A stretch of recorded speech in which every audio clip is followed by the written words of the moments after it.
흔히들 풍수하는 사람들은 좌청룡 우백호입니다. 용종에서 청룡은 아주 올해가 청룡띠죠. 그래서 올해는 전부 소원이 이루어진다.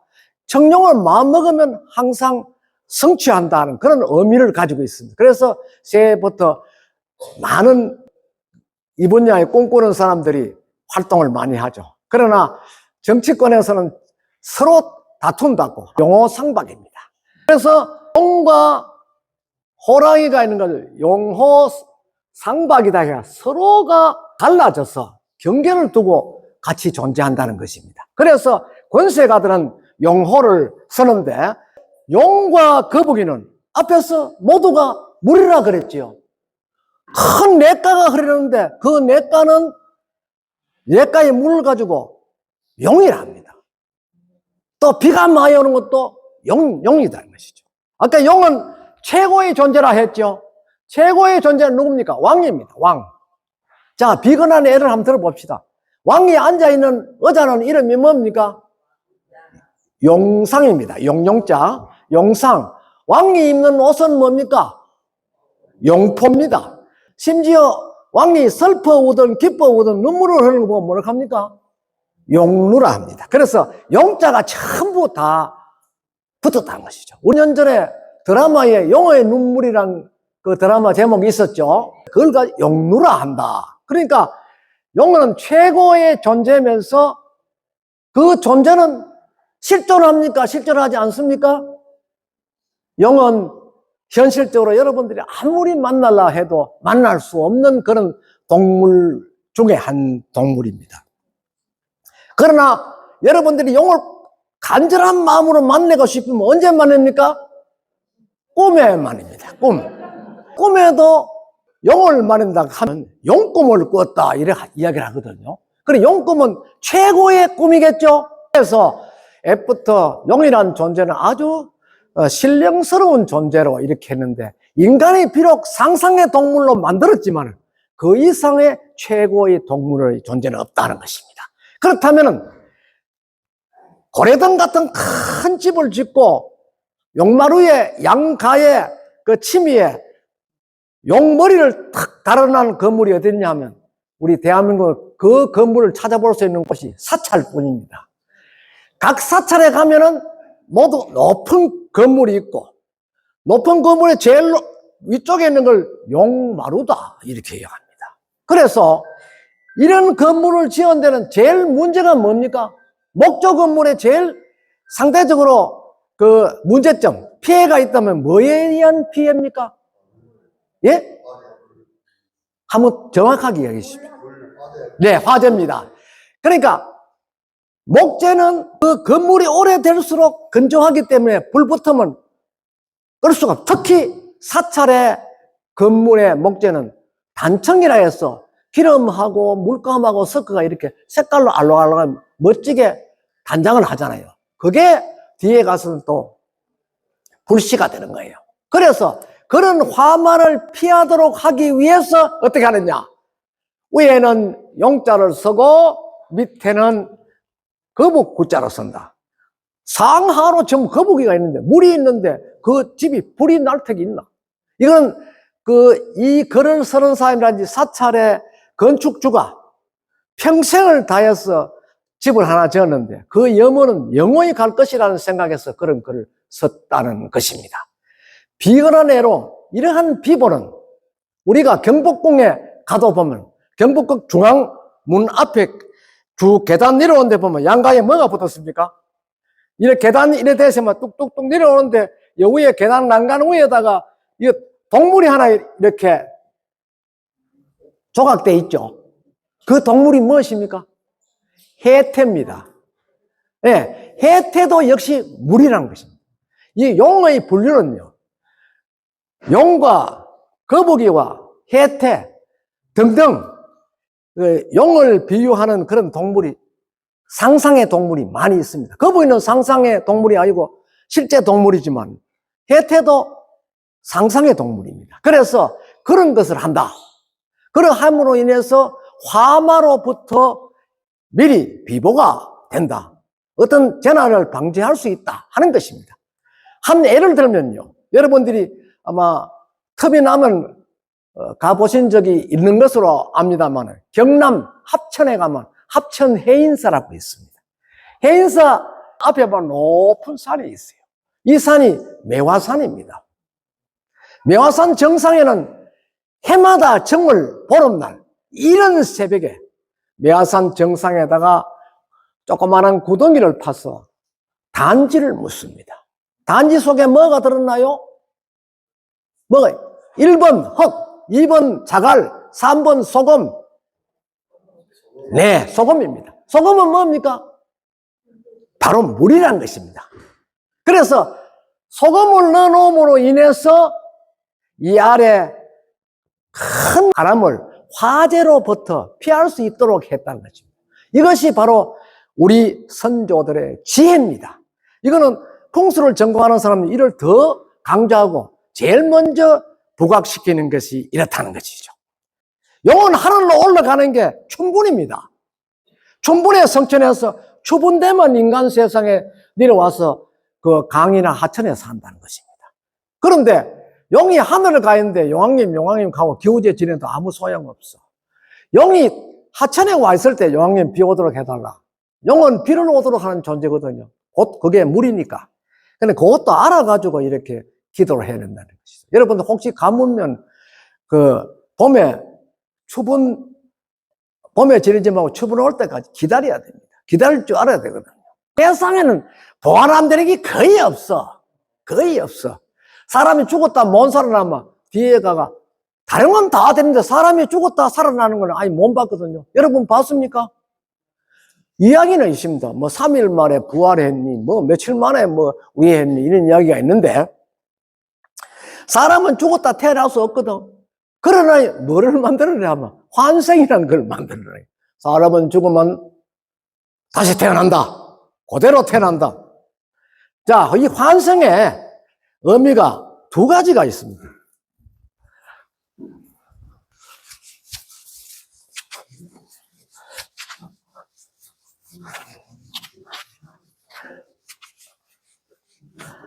학장님 다음 기회는 학교에서 돈 좀 써가 화이트보드 좀 좋은 거 사고 얘네가 분필가 이런 쓰면 잘 비도록 그지? 한데 환생이 멱살 밑에 여기가 책받침 딱 부르는 환생이 있고 또 실사 점 없는 데서 기억자 나타나는 환생이 있습니다. 요 생자는 뭐 돌아온다 돌아온다 이것은 헛개비라. 헛개비. 돌아온다는 것은 돌아가신 사람이 다시 태어났다. 가능합니까? 그럼 죽어야 된다. 저승에서도 그 영혼이 있다면 죽어가 다시 또 태어난다. 누구한테? 그 집에. 절대 그 집에 안 태어납니다.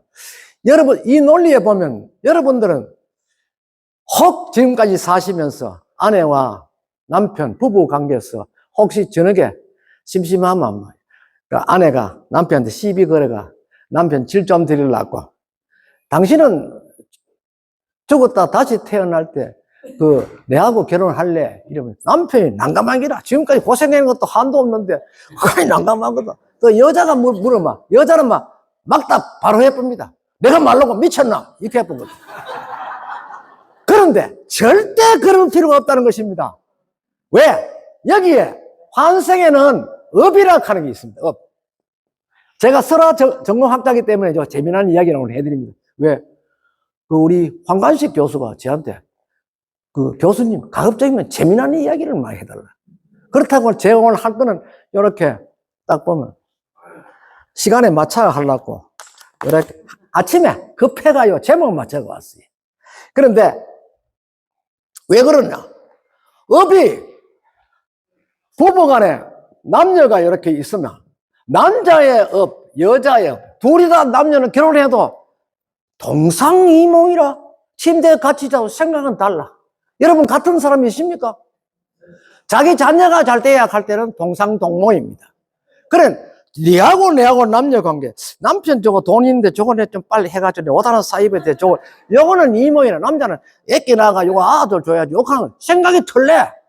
여기 생각이 틀리기 때문에 다음 성에 태어나도 서로 간에 업이 틀리는 기라.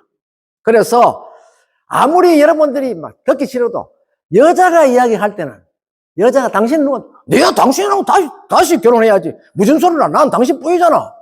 내가 누구하고 한단 말이고. 자신있게 이야기하라. 우리 색깔도 변하지 말고. 그 쪼물쪼물하면 그 안 돼. 씹는 거. 물론 괜히 옆에 있는 냉수 한 잔 찡 마시고 난뒤에 내가 뭐 당신한테 시제 준 것도 많이 같이 결혼해야 안 되겠네. 지웠어! 막 이러라고. 그러니까 절대 그러면 안 돼. 그래. 천만의 대반 당신 뿌이다.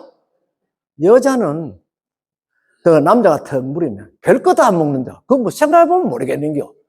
요정도가 끈티가 물음표 뉘앙스를 딱 난가는 거야. 아, 하는 분이 내 좋아하는구나. 요 정도 생각해야지. 그거를 가지고 더 과장하게 이야기하면 큰일 납니다. 그러니까 나는 무조건 같이 산다. 여러분도 집에 가시면 부부 간의 대화 중에 나는 다음에 꼭 당신하고 결혼한다 라는 이야기를 하면 누가 제일 마음이 편합니까? 내외간의 마음이 편한가? 자식들이 편합니다. 아버지 엄마 안 싸워요. 얼마나 좋나. 우리 아버지 엄마는 저렇게 평온한데 자식도 보고 배우거든요. 당사자는 그러자 해도 꿍꿍이가 이거 들었고 자식은 모르는 기라 그대로 FM 들어. 우리 아버지 우리 엄마가 저렇게 본인이 되게 사는데 나도 그래야 안 되겠나 하는 무언 중에 하나의 교훈을 남긴 거야. 이런 교훈들은 우리 설화민담 전설 중에서 민담에 속해 있는 이야기입니다. 민담은 광포설화라 해서 전국적으로 똑같은 이야기입니다. 똑같은 이야기고 전설은 뭐고? 전설은 한의대 이야기 하기 전에 한의대에 어떤 전설이 있는 걸 이야기했을 때는 그 전설의 현장이 한의대에 있다는 것이죠. 전설의 현장이 없는 건 안 됩니다. 그러나 민담은 현장이 없고 다분히 훈도적이다. 그리고 민담에 가장 얻감되는 것은 권성징악이라 해서 착한 사람은 잘 되고 나쁜 짓을 하는 사람은 뭐 응징을 받는다 하는 그런 논리로 되어 있죠. 그래서 이 유학에서 나온 건데, 예. 그래서 환생은 부부 간에 똑같이 태어날 수 있다. 그러니까 평소에 그 모든 일을 열심히 살고 좋은 일을 해라 하는 그 정도로 이야기하되 외형적으로는 업이란 존재를 대두시지 않는 것이 돌아올 환자다. 그 다음에 이 환자는 왜 앞에 환자를 헛개비 환자로 썼냐 하면은 헛개비 뭡니까? 이래 나타났다 저래 나타났다 종잡을 수 없는 존재 아닙니까? 그래서 헛개비처럼 태어난다는 것은 뭐로 태어날지 모른다. 그래서 불교에서는 이 환생을 쓰는데 이 환생에서 육도 환생이다. 이렇게 6가지로 각각 태어날 수 있다. 사람이 나쁜 짓을 했으면 구렁이로 태어날 수도 있고 또 내 들락거림이 헛짓을 하는 사람은 큰 소나무로 다시 환생해가 오며 지 마음대로 댕길 수 없다고 소나무로 다 늙어 죽을 때까지 계속 독야청청하는 게야. 그런 존재. 또 개로 태어난 경우 사람이 또 좋은 일만 하고 착한 업을 해서 자기 창고에 저성 창고에 복이 가득 쌓였을 때는 인간으로 태어나는데 여기에 2가지의 공통분모는 무엇입니까? 현실에서 당신을 만나서 가장 행복하다는 그런 표현을 서로 나누면서 인생이 안 고달프도록 말년에 특히 신경을 써라 하는 것을 제가 알려드리기 위해서 그렇게 제가 이 모두의 감사합니다. 여러분들이 새벽에 나오셨기 때문에 아직 잠도 덜 깬 분도 있고 이래서 제가 잠을 깨워드리는 입장에서 한 말씀을 드리겠습니다. 잘 아시는 바와 같이 우리 경사는요, 언제부터 경사라는 존재가 생겼냐면 기원전 108년입니다. 기원전 108년 같으면 우리가 기원하면은 하나 카트라에 이제 기원하면 지금부터 1년, 2년 쭉 나와가 지금 2024년 아닙니까? 기원 전에는 뭡니까? 마이너스로 쭉 올라가는 거예요. 108년 같으면 그로부터 108년 전이다 이 말입니다. 108년 전에 위만 조선에 우거왕이라는 사람이 있었어요. 이 우거왕이라는 사람이 우리나라가 대충 뭐 이렇게 생겼다라면 이 한강 위쪽에 전부 장을 하고 있었고 한강 밑으로는 요 전라도 쪽하고 경남 하동 쪽에 흐르는 게 섬진강입니다. 그리고 우리 부산서 경산을 올라오는 이 지역이 낙동강입니다. 그러니까 낙동강과 섬진강을 경계를 해서 한강 이남에 78개의 적은 나라가 생겼다. 그 중에서 여러분이 살고 계시는 이곳은 압독국이다 또는 암양소국이다 해서 소국 중에 하나로 존치했다는 것입니다. 그래서 이름이 뭐냐? 낙동강만 해놓은 것이 아니고 낙동강 일부, 섬진강권역 일부를 포함해서 안주를 했다 해서 뭐라고 이야기하냐면 사만시대에는 변환과 진환, 다시 말하면 변진에 속했던 소국이다 해서 그 이름을 누를 앞자와 경계할 독자를 써서 압독이다. 뭔가 주변국하고 경계를 해야 되는 나라다. 이런 의미에서 압독이라는 이름을 지었다고 합니다. 상당하게 찬란한 문화가 발전돼 왔는데 서기 102년에 와서 지금 이제 연도 이야기하고 이러니까 봉방이 하는 거죠. 예, 서기 102년에 와서 신라에 5대 파사왕이라는 임금이 있었어요. 그때는 왕 명칭을 왕이라 하지 않고 리사금이라고 이야기했어. 이 왕이 군사를 끌고 와가 압독 지역을 점령해 보는 거라. 그래, 압독 국왕이 도망가봤어. 도망가보고 난 뒤에 이 압독 권력을 어떻게? 신라에 흡수시켰다. 그러니까 압독이란 존재는 서기 102년도에 지구상에 사라졌다는 것이죠. 그런데 신라가 압독국을 취했지만은 그로부터 540년 가까이 여기다 지명을 안 주는 기라. 세금만 내부과하고 그 압독 권역에 있는 사람이 저끼리 싸워가 피 터지고 이래 싸웠든지 재산 관계 때문에 문제가 생기가 송사하려고 하면 송사를 해주는 요사 같으면 재판소입니다. 그게 좀 경주에 다 있지. 경주에 떠가 이제 재판소가 니 어디서 왔노? 어디서 왔노? 그 지명이 없는 기라. 저쪽에서 하십니다. 저 어디 말이고 거의. 옛날 압독구에서 하십니다. 알았다. 그래가 경주 사람하고 싸움 붙으시면 잘했기라 뭐이거나 그 상관없이 경주 사람을 손들어 줘버리기라. 네가 잘했다. 이런 식으로 하니까 세금만 내는 바보 같은 존재가 되는 거예요. 그런데 어떻게 해서 압독이라는 존재가 오늘날까지 우리가 우리 입으로 이야기할 수 있나 하는 것은 그 덕이 누구냐? 김유신입니다. 김유신이라는 분은 신라의 대장군이고 돌아가시고 나서는 흥덕왕 때 흥무대왕이라고 추종받았던 그런 신라의 뛰어난 장군입니다. 삼국사기라고 여러분 아시죠? 삼국사기는 고려 때 김부식이가 쓴 책입니다. 그 뒤에 쓰는 사람이 삼국유사라는 걸 쓰는데 누가 썼습니까? 경산 사람이 썼어요. 경산 사람은 머리 좋습니다.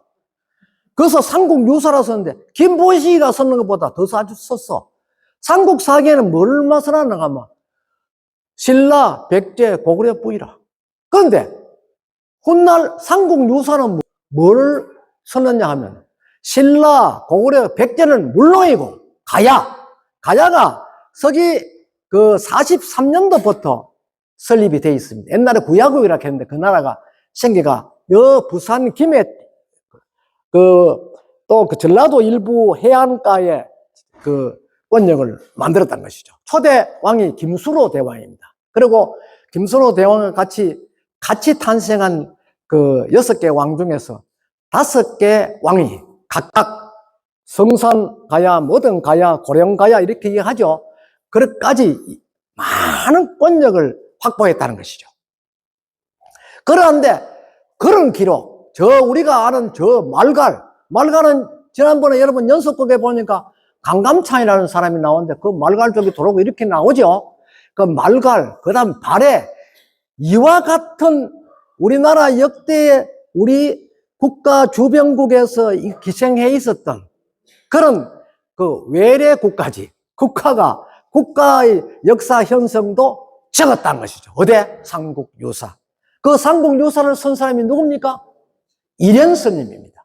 이련스님은 김씨입니다. 여러분 여기 김씨 계십니까? 손 들어보세요.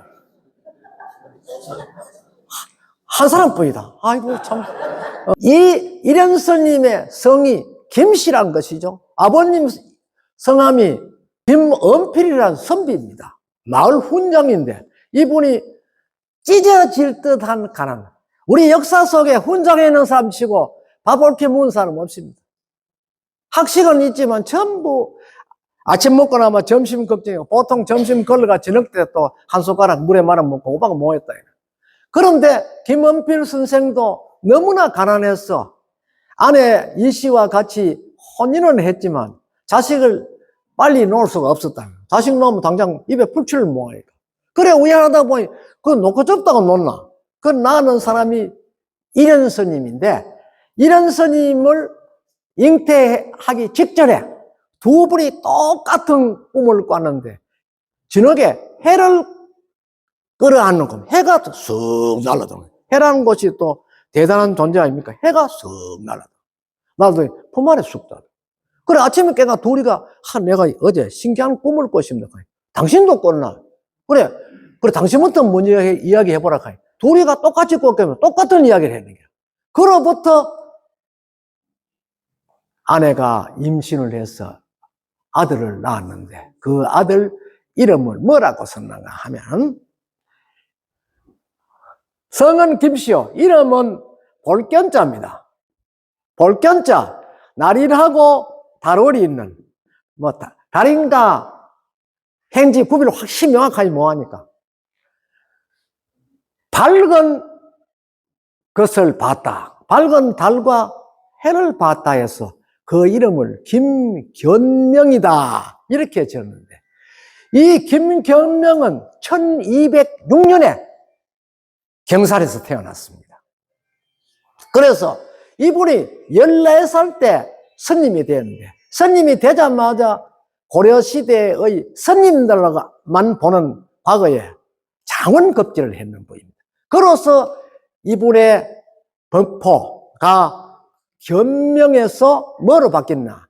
일연으로 바뀌었다는 것입니다. 그 말고도 이름이 여러 가지 있습니다. 자도 있고 호도 있고 많이 있습니다. 그런데 이 일연스님의 기록과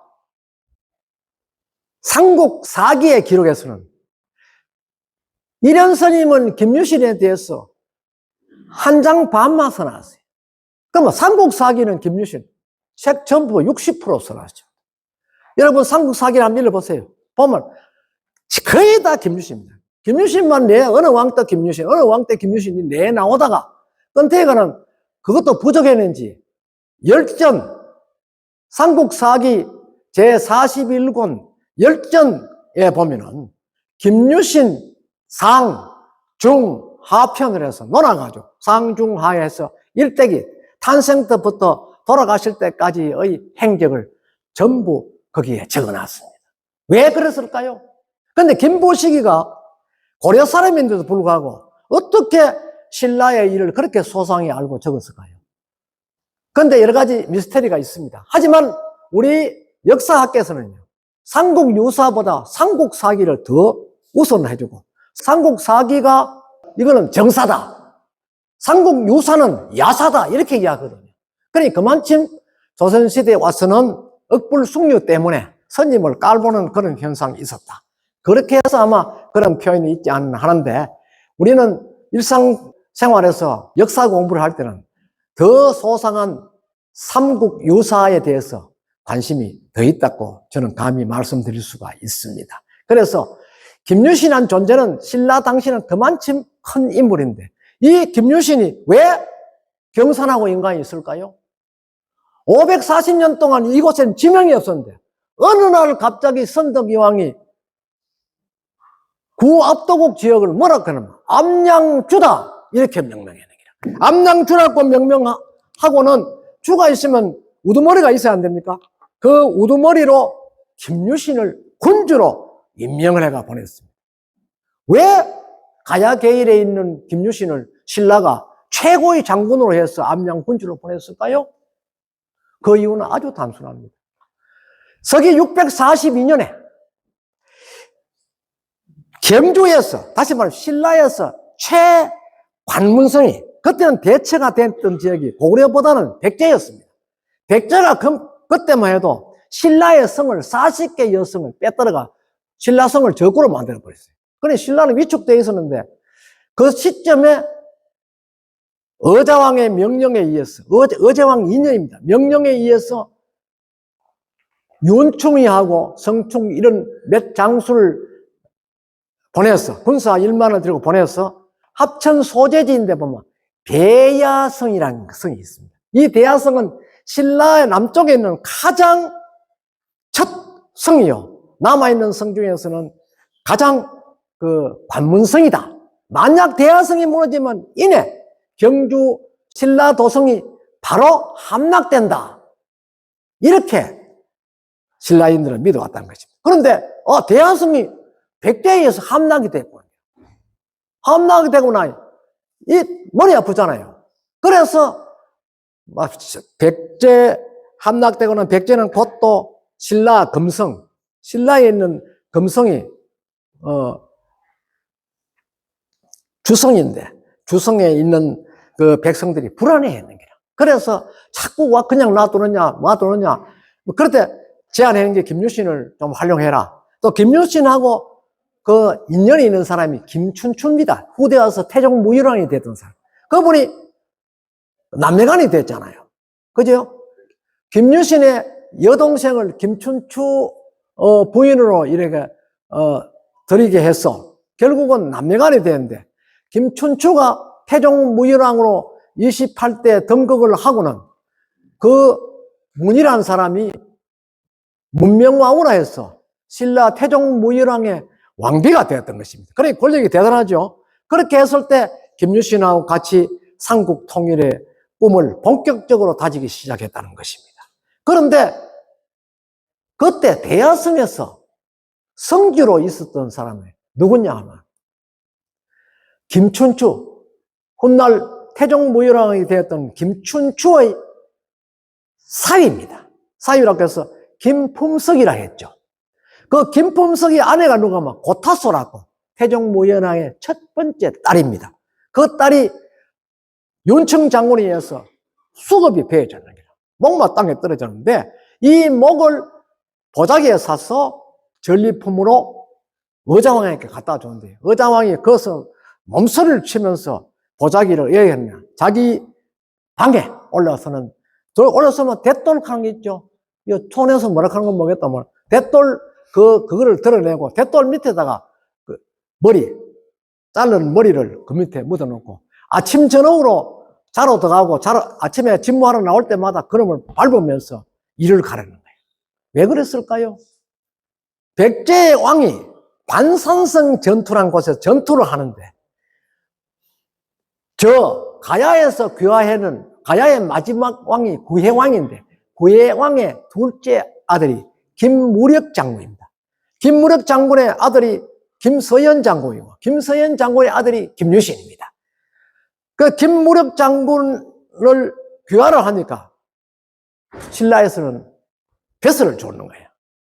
그분들이 이제 경주로 와서 신라의 관료로, 요사이 말하자면 스카웃이 됐죠. 했는데 그분이 인정을 받기 위해서 관상성 전투가 일어난 그 현장으로 출동을 했죠. 해서 김무력 장군이 백제의 왕을 전투 중에 목을 쳤거든요. 천하의 백제는 그 자리에서 패했죠. 그 감정이 계속 의자왕한테까지 남아있는 거죠. 그 때문에 이걸 품고 이래 했는데, 그때 다시 대야성을 탈환해야 되겠다는 의지를 가지면서 동년에 우리 지금의 경산 지역을 가지고 한 번도 이름을 명명해 준 데가 없는데 느닷없이 암양주다 이렇게 이름을 정했다는 것이죠. 그래서 김유신을 군주로 보내고, 그 김유신이 거기 와서 군주로 있으면서 전후 사정 이야기는 하면 좀 기니까 거기에 암양 주병들이 김유신과 합세를 해서 군사 훈련을 했다. 할 때 암양 주병들의 요사교태마 그 충성심을 선덕여왕한테 이야기를 보고를 해서 그 정예군으로 윤허를 받다. 삼국 사기의 기록이 있습니다. 그래서 648년에 대야성으로 쳐들어가서 대야성을 암양주와 김유신의 힘으로 탈환했다는 것입니다. 그러하니까 결국은 신라 삼국 통일에 큰 디딤돌을 놓는 그 전투가 바로 대야성 탈환이었대요. 그 탈환 전장의 가장 주력 부대가 바로 우리 고장의 젊은 청장년들이 김유신 휘하에 대해서 군사에 훈련을 해서 그렇게 탈환할 수 있었다 해서 지금도 삼국 통일을 이룬 전초 기지로서의 경산으로 늘 자랑을 하고 있죠. 그래서 이게 결국은 신라가 삼국을 통일하는 데는 668년도에 와서 삼국을 통일합니다. 그때는 신라의 힘으로 사실 부족했는데 나당연합을 형성해가지고 당나라의 10만 원병하고 합쳐서 이렇게 소정방에 왔죠. 합쳐가지고 이렇게 그 삼국을 통일할 수 있었다 하는 것이고, 또 경산이라는 것은 또 재미나는 그 소재가 많이 있습니다. 경산에는 오늘 제가 이야기하고 싶은 것은 그 한 5가지 정도의 경산을 대표할 수 있는 존재가 있는데, 경산은 첫째, 신라를 구한 삼국 통일의 발상지다. 두 번째는 대성불교. 불교가 신라 때 불교는 전부 다 귀족들만 절에 다니고 혜택이 많이 있었다는 거죠. 일반 무지랭이들은 저작거래 가가 걸배지는 하고 이래 춤이나 추고 이랬지 애호를 절대 받지 못하고 절에도 가지도 못했는 거예요. 절에 가면 상당히 귀족들만 갔다는 것이죠. 그런데 원효가 파괴를 하면서도 파괴를 조건으로 해서 대성불교의 문을 열고 일반 서민들도 나무아미탑을 한마디만 하면 부처님 제자가 될 수 있도록 한다 하는, 그것이 바로 그 원동력이 신라 통일의 그 밑뿌리가 됐다는 것입니다.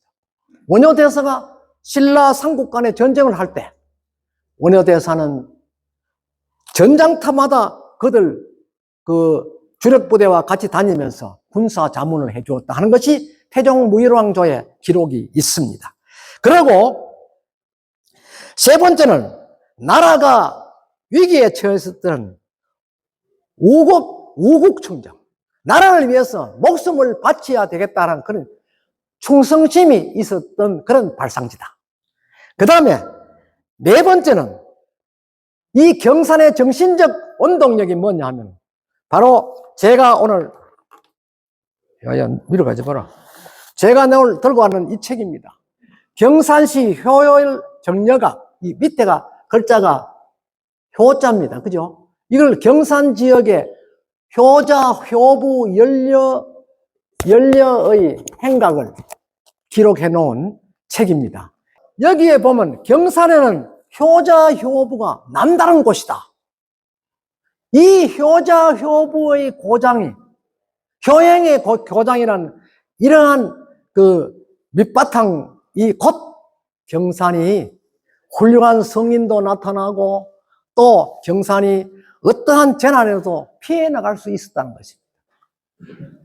자기 부모를 섬기고 자기의 선조를 섬기는데 나쁜 벌을 받을 수 없거든요. 어떤 설화에는 보면 어떤 사람이 지옥 가는데 옥황상제가 판단을 잘못해가 그 사람이 효자인 줄 몰랐는 거라.